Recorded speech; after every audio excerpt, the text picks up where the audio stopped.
Mari kita bahas mengenai Raffi Ahmad lagi gitu ya. Karena dia baru aja mendapatkan gelar sebagai Doktor Honoris Causa, yang dimana artinya itu adalah gelar yang diberikan oleh universitas. Dan gelarnya itu adalah S3 Manajemen gitu ya, karena kontribusinya di dunia industri dan juga hiburan. Foto-foto peresmiannya lucu banget karena anak-anaknya juga pada ikut, dan juga kayak istrinya cakep banget di sini. Nah, tapi banyak nih netizen yang kebingungan gitu kan, kayak emang bisa ya? Emang udah menyelesaikan S2-nya? Emang udah menyelesaikan S1-nya gitu ya? Jawabannya adalah bisa, karena ini gelar pemberian ya, gengs ya. Jadi kayak ya suka-suka universitasnya pengen ngasih ke siapa dan juga kontribusinya itu apa. Gelar ini juga dimiliki sama mantan presiden kita, yaitu Ibu Megawati gitu kan. Dia juga tidak menyelesaikan S1-nya tapi punya gelar ini karena kontribusinya dalam dunia pendidikan dan juga kayak pengembangan umat manusia, begitu. Untuk mendapatkan gelar ini itu agak susah ya gengs, karena ini tuh harus fakultasnya yang memang memilih kalian gitu. Jadi tidak segampang itu kayak gue pengen mendapatkan gelar ini terus lu daftar gitu, nggak bisa sebenarnya seperti itu. Intinya adalah gelarnya itu sama-sama susah didapat gitu kan, cuman memang caranya yang berbeda. Oke, ya gue pengen sih suatu saat bisa mendapatkan gelar ini juga gitu kan. Ya by the way, kalau misalkan nggak tahu, itu kampusnya ada di Bangkok. Ini website kampusnya, kalau misalkan kalian tertarik gitu kan ya, siapa tahu satu alma mater dengan Raffi Ahmad, boleh dilihat aja gitu. Dan dia lagi buka pendaftaran mahasiswa baru. Yaudah, segitu aja dari gue. Peace, love, and go. Gila, selamat, Raffi Ahmad dapat gelar doktor kehormatan dari UIPM Thailand. Terus aku bertanya-tanya dong, apakah netizen Thailand ini familiar dengan nama Raffi Ahmad atau kenal kayak gitu? Atau kontribusinya apa sih Raffi Ahmad ini kok sehingga dapat gelar doktor honoris causa?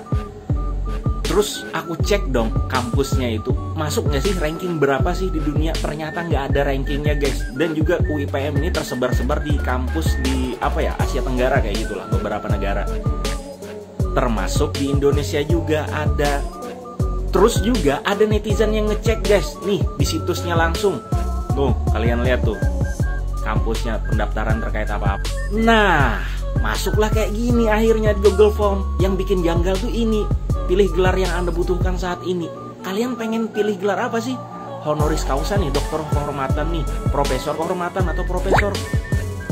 Kata netizen guys, ini nih beli gelar kayak gini nih. Katanya sih harganya 60 juta lah untuk honoris causa kayak gitu. Khusus doktor sih katanya. Lalu juga ada mahasiswa Indonesia yang ngambil program doktoral di Thailand ya. Jadi dia stay di sana, kuliah di sana, yang emang tiap hari kuliah lah. Nah, dia nyari di mana sih kampus Raffi Ahmad, dia juga nggak tahu. Ngikutin alamat kampus di website kan, Tara katanya, ternyata adalah kampusnya hotel guys tuh. Bukan kampus nih. Jadi yang benar kampusnya mana nih? Ada Bangkok, Bekasi, Rusia, US atau mana semuanya? Tolong kita netizen semakin kritis ya, apalagi kemarin skandal guru besar, profesor, gelar abal-abal segala macam ya, gara-gara nipu jurnal. Ini bisa jadi doktor honoris causa gampang banget ya, tanpa melakukan penerbitan yang indeks Scopus segala macam, bisa banget jadi dokter.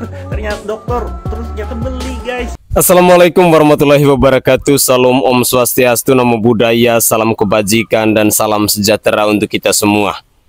Pemirsa sekalian, yang lagi heboh di saat ini ketika netizen menyoroti gelar doktor kehormatan yang didapat oleh Raffi Ahmad. Banyak yang mengatakan bahwa ini adalah gelar yang dibeli. Apalagi ada isu yang beredar bahwa Raffi Ahmad ini digadang-gadang akan memiliki jabatan penting dalam pemerintahan Bapak Prabowo Subianto dan Mas Gibran Raka Buming Raka. Tetapi apapun itu, saya berpikir bahwa gelar doktor ini adalah gelar kehormatan yang tidak semua orang bisa menggapainya, karena ini gelar yang diberikan dari kampus. Tetapi yang menjadi pertanyaannya, apakah gelar ini diperoleh secara cuma-cuma ataukah ada unsur transaksi di sini? Karena banyak sekali netizen yang menghujat, yang mengkritik sosok Raffi Ahmad yang tidak ada hujan, tidak ada angin, tiba-tiba mendapatkan gelar doktor ini. Tetapi apapun itu, sekali lagi saya perlu garis bawahi bahwa gelar doktor kehormatan ini adalah gelar yang diperoleh dari kampus dan itu wewenangnya kampus. Tetapi kita tidak tahu apakah ada unsur transaksi di dalam memperoleh gelar ini. Inilah komentar dari netizen selengkapnya dan mari kita simak bersama-sama. Aku yakin kalian udah tahu tentang fenomena ini, tapi aku yakin gak banyak di antara kalian yang tentang dampak apa sih yang mungkin timbul pada masyarakat awam. Oke, kita tahu fansnya Raffi Ahmad itu didominasi oleh orang-orang yang memiliki latar belakang pendidikan seperti apa, orang yang memiliki latar belakang sosioekonomi seperti apa. Kita sama-sama tahu mereka nggak siap dengan informasi bahwa idolanya ini memiliki gelar doktor honoris causa. Mungkin yang mereka ngeh itu bahwa Raffi ini memiliki gelar doktor selayaknya dosen-dosen di universitas, dan masyarakat awam tahu dosen itu seorang ahli di bidangnya, orang yang kompeten di bidangnya. Maka masyarakat awam akan menganggap Raffi adalah seorang yang kompeten di suatu bidang keilmuan tertentu. Dan ingat, yang kita bicarakan di sini adalah masyarakat awam, dan masyarakat awam itu sangat senang untuk mengeneralisir. Ketika ada satu yang kurang, mereka akan menganggap semuanya kurang. Udah kebayang apa dampak besarnya dari fenomena ini? Lengah dikit kan Raffi Ahmad tiba-tiba udah dapat gelar doktor aja ya guys ya. Selamat loh buat Raffi loh. Semoga gelarnya bermanfaat untuk negeri tercinta ini ya kan. Assalamualaikum warahmatullahi wabarakatuh. Hari ini dan malam ini kita mau speak up tentang gelar yang didapatkan oleh Raffi Ahmad. Yang mana gelar yang didapatkan Raffi Ahmad ini adalah jauh melompatnya, sangat tinggi gitu. Jadi kita kebingungan. Gelar doktor kehormatan tanpa harus kuliah S1, S2, tapi langsung dapat ini gelar kehormatan doktor. Ini akademis persoalannya gitu. Kenapa kok bisa gitu kan? Kita juga kebingungan ini. Karena dianggap ini, dianggap itu, begitu mudah. Saya rasa walaupun lembaga yang memberikannya itu bukan lembaga di dalam negeri kita, tapi saya rasa juga merusak tatanan akademisi kita, yang mana ada tahapan-tahapan yang mesti dilalui, yang mesti dilakukan baru mendapatkan gelar kehormatan tersebut gitu. Tapi ini kita nggak tahu lembaga yang memberikan itu, karena lembaga luar, kita nggak paham juga bagaimana kriteria dalam pemberian gelar tersebut. Cuma kalau seandainya bisa gitu tanpa harus melewati S1, S2 diberikan gelar akademisnya, kita juga agak kebingungan. Jadinya kita tidak termotivasi lagi harus sekolah tinggi-tinggi gitu. Cukup melakukan pekerjaan sesuai bidangnya, ini segala macamnya, ya udah. Kalau nanti ini bisa mendapatkan gelar tanpa harus melalui proses akademis yang jelas. Kita tidak iri apa yang kita irikan, kita tidak iri apa yang didapatkannya, tetapi kita merasa sudah melakukan proses-proses tahapan-tahapan itu belum mendapatkan gelar tersebut, juga kita sayangkan gitu. Karena proses-proses yang kita lalui beliau tidak lalui gitu. Kalau soal berjuang soal pekerjaan, kehidupan, kita juga berjuang bagaimana mencapai, bagaimana melakukan untuk kehidupan kita, ya kan? Kita juga punya pengalaman masing-masing dalam bekerja. Saya juga punya pengalaman yang dari S1 lagi, S2 sampai ke tingkat S3, itu berjuang sendiri dalam pembiayaan, dalam segala sesuatunya gitu. Itu pencapaian yang bisa kita capai. Tapi itu tidak bernilai juga. Tapi kenapa ada orang-orang yang dicoba diistimewakan gitu? Ini yang kita sayangkan. Oke? Semoga ini menjadi sesuatu yang baik untuk Raffi Ahmad dan untuk masyarakat. Terima kasih. Assalamualaikum warahmatullahi wabarakatuh. Menarik ya, yang dipertanyakan oleh netizen, kenapa sosok seperti Raffi Ahmad yang tiba-tiba mendapat gelar doktor honoris causa ini, sementara dia tidak melewati S1 dan S2-nya. tiba-tiba langsung mendapatkan gelar doktor. Dan ini yang menjadi polemik baru di tengah masyarakat Indonesia, khususnya dalam lembaga pendidikan ini, di mana kita ketahui bersama-sama bahwa orang yang mau mendapatkan gelar doktor itu tentunya punya skill, punya keahlian, punya kemampuan, dan dia sudah melewati berbagai macam proses dalam jenjang pendidikan. Dan yang menjadi pertanyaan saya, apakah orang-orang yang mendapatkan gelar doktor ini adalah orang-orang yang memang punya keahlian, punya keterampilan, dan mampu untuk dipercayai oleh masyarakat bila di suatu hari nanti dia diberi kepercayaan untuk menjadi seorang figur pemimpin misalnya?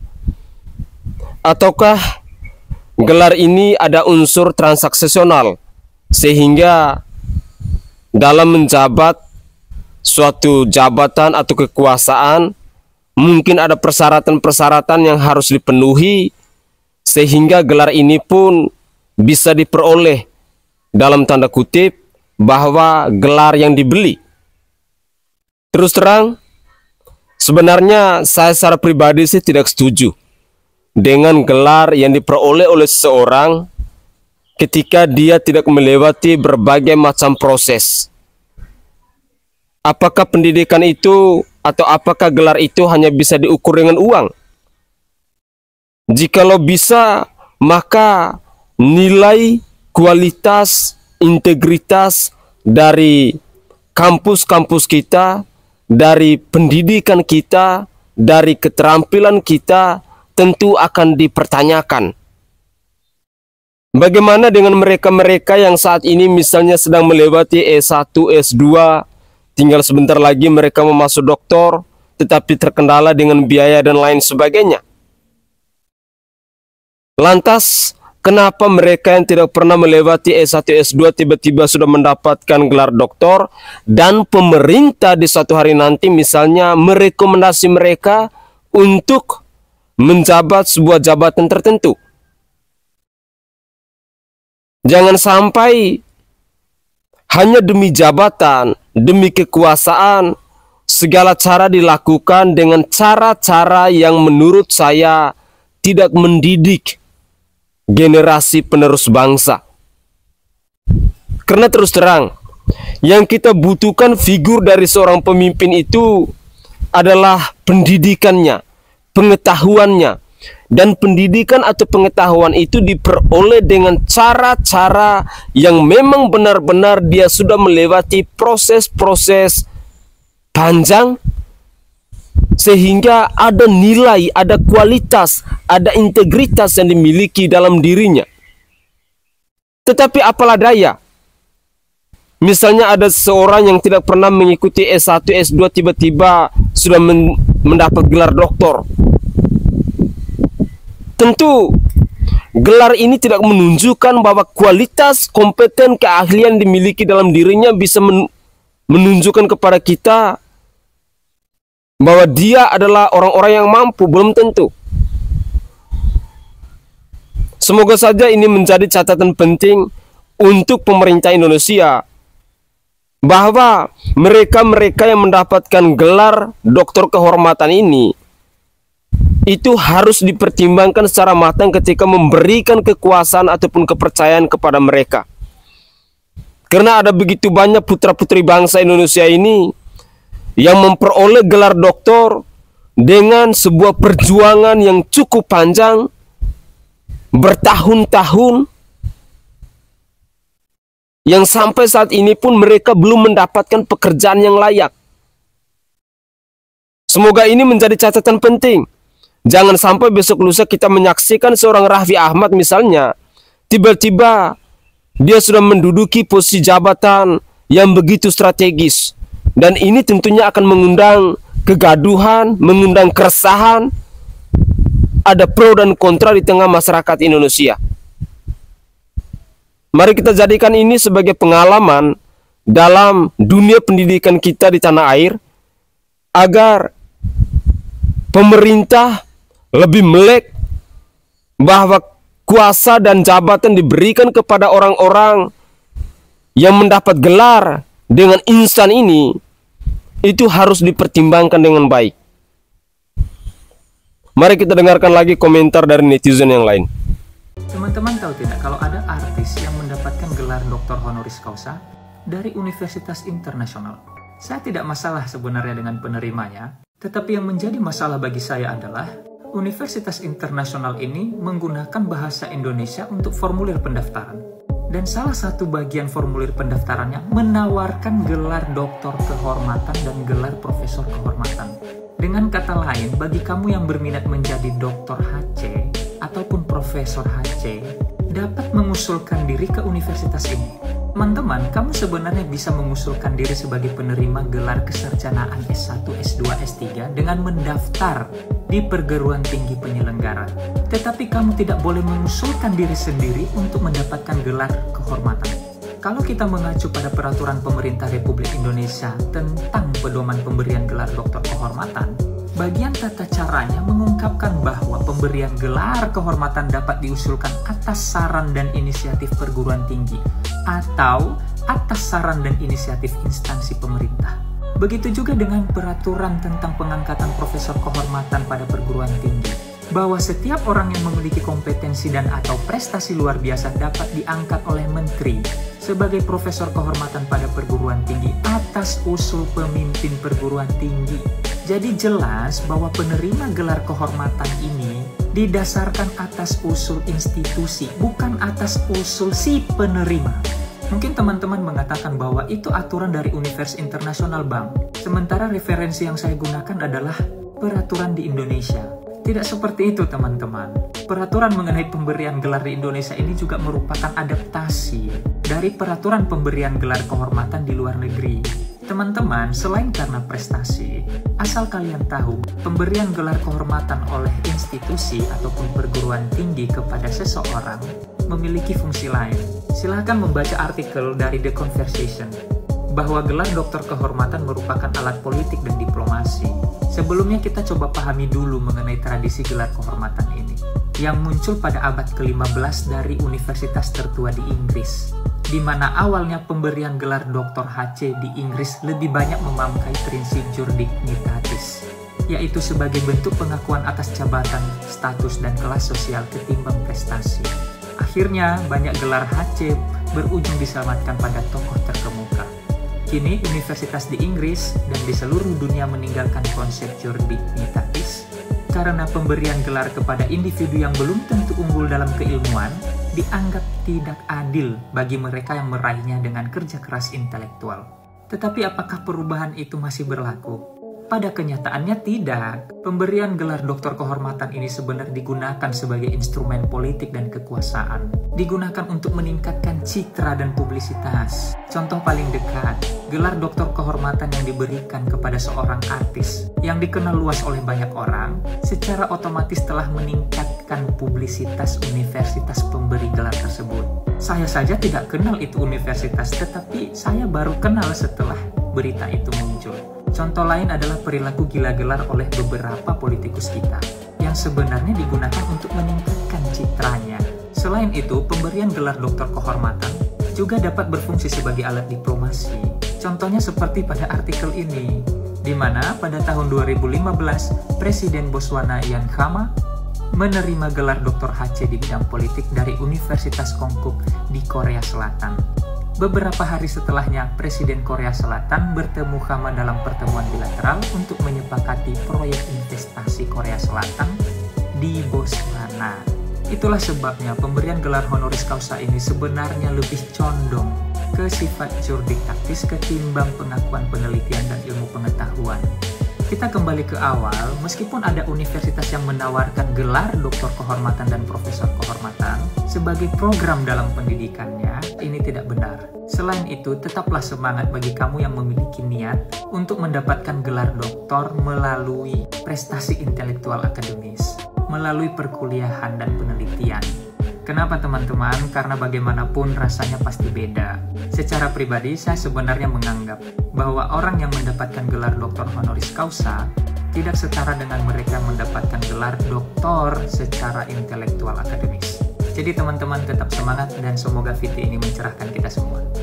Keren kali loh salah satu seleb Indo ini bisa dapat dia gelar Doktor Honoris Causa. Mirip lah bang sama artis favoritku Taylor Swift. Keren kali ya bang, pencapaiannya bisa diakui universitas luar negeri. Tapi bang mau nanya lah, ada yang udah datang ke alamatnya, katanya itu bukan universitas, tapi hotel. Cemana itu bang? Itu hotel wisudanya ya bang? Kalau kayak gitu alamat kampusnya yang mana ya bang? Bang ini kan universitas taraf internasional, webnya kenapa bahasa Indonesia? Atau memang ini khusus untuk orang Indonesia aja? Karena pendaftarannya aku tengok masih pakai form, kalau ada web internasional info lah bang. Dan ya nggak apa-apa kan bang, waktu dan tempat dipersilahkan lah kalau memang mau menjawab. Tapi apapun itu selamat ya bang atas gelar barunya Doktor Honoris Causa DRHC ya bang. Selamat buat AA Raffi Ahmad yang sudah mendapatkan Doktor Honoris Causa dari UIPM. Tapi dengan kehebatan investigasi netizen, dikulik tuh kampusnya dan menemukan beberapa kejanggalan. Ada orang Indonesia yang lagi di Thailand nih, terus disamperin kan alamat kampusnya. Pas disamperin, ternyata itu apartemen dan hotel. Bahkan kampus ini tuh pernah diliput sama YouTube-nya Thailand dan memang meresahkan warga Thailand juga. Akreditasinya juga nggak jelas, pendaftarannya pakai Google Form, pakai alamat yang ada di Indonesia juga ternyata cuman gedung dengan jasa penyewaan ruangan, bukan kampus. Dan masih banyak lagi deh kejanggalan yang ditemuin sama netizen kan. Gelar Doktor Honoris Causa itu nggak main-main loh teman-teman. Bukan sekedar gelar yang diberikan kepada orang yang terkenal aja. Doktor Honoris Causa pun sebenarnya diatur dalam Peraturan Pemerintah Nomor 43 Tahun 1980. Di pasal 2 dijelasin gitu, kriteria orang-orang yang pantas mendapatkan Doktor Honoris Causa. Seperti yang teman-teman baca gitu, menurut gue kriterianya itu berat banget. Kata-kata yang digunakan pun seperti luar biasa, sangat bermanfaat, sangat berarti. Tokoh-tokoh yang mendapatkan Doktor Honoris Causa itu tuh kayak Bung Karno, terus Bung Hatta, Pak Habibie, Pak SBY. Nah sekarang Raffi Ahmad. Aduh gue sumpah ngerasa aneh banget. Kalau menurut teman-teman gimana? Baru-baru ini artis Raffi Ahmad mendapatkan gelar kehormatan Doktor Honoris Causa dari Universal Institute of Professional Management atau UIPM di Bangkok, Thailand. Namun adanya gelar itu membuat warganet kepo soal kampus yang memberikan gelar Dr. HC pada suami Nagita Slavina. Bahkan ada yang menelusuri alamat kampus yang memberikan gelar doktor untuk Raffi Ahmad itu. Diketahui pemberian gelar itu diberikan langsung oleh Profesor Kanoksak Likit Priwan, Presiden UIPM Thailand. Namun seorang warga negara Indonesia yang tinggal di Thailand mencoba mencari tahu lokasi fisik gedung kampus UIPM tersebut. Melalui akun Twitternya bernama @ibrahimniar, ia mencoba mencari tahu alamat kampus tersebut. Pada alamat yang tertera, kampus UIPM berada di Jalan Vibaradi, Transit 64. Niar kemudian mencoba mencari alamat tersebut menggunakan transportasi umum, bus berwarna biru. Niar terkejut bukan main saat tiba di alamat yang dimaksud dan ternyata tidak ada kampus, melainkan hotel. Dan ditemukan 3 alamat, salah satunya ada di Indonesia. Oke guys, patut kita duga bahwa kampusnya ini juga abal-abal, sehingga gelar yang diberikan kepada Raffi Ahmad ini juga adalah gelar abal-abal. Semoga saja tidak mengurangi rasa hormat kita bahwa sebenarnya pendidikan di Indonesia ini jauh lebih baik bila pada akhirnya kita masih menemukan ada kampus abal-abal yang ada di luar negeri. Terus terang ini menjadi contoh yang buruk dalam dunia pendidikan, contoh yang buruk kepada mereka-mereka yang mendapatkan gelar Doktor Honoris Causa ini, yang pada akhirnya bahwa sesungguhnya mereka adalah pribadi-pribadi yang tidak berintelektual, pribadi-pribadi yang tidak mengenal proses atau tidak menghargai proses. Karena sesungguhnya seseorang yang mendapatkan gelar doktor itu adalah perjuangan yang cukup dan sangat amat panjang. Bukan hanya setahun 2 tahun, tetapi bertahun-tahun mereka menempuh pendidikan, mereka melakukan penelitian, mereka mendalami keahlian, sehingga pada akhirnya mereka baru bisa mendapatkan gelar doktor itu. Tetapi by the way, mari tetap kita kawal kira-kira apa yang akan terjadi ketika seorang Raffi Ahmad ini tiba-tiba sudah mendapatkan gelar Doktor Honoris Causa ini. Apakah dia akan dipakai di pemerintahan Indonesia untuk menjabat kekuasaan tertentu? atau di posisi-posisi strategis dalam pemerintahan Indonesia? Ataukah dia akan tetap menjadi seorang artis? Kalaupun pada akhirnya dia tetap memilih untuk menjadi seorang artis, saya rasa itu tidak menimbulkan polemik baru. Tetapi kalau tiba-tiba misalnya dia memperoleh jabatan dalam pemerintahan, apalagi jabatan-jabatan yang strategis, pasti itu akan menimbulkan polemik baru dan masyarakat Indonesia pasti akan terus mengawasi sosok-sosok manusia yang tidak punya keahlian, yang tidak punya nilai intelektualitas, yang tidak punya proses untuk melewati dunia pendidikan ini, tetapi tiba-tiba dia mendapatkan gelar Dr. Honoris Causa ini. Sekali lagi, mari kita pantau terus kemanakah langkah Raffi Ahmad selanjutnya. Saya Sainai dari Provinsi Nusa Tenggara Timur. Saatnya kita yang rakyat jelata harus berani untuk bersuara. Salam hormat, salam NKRI, dan salam Pancasila untuk kita semua.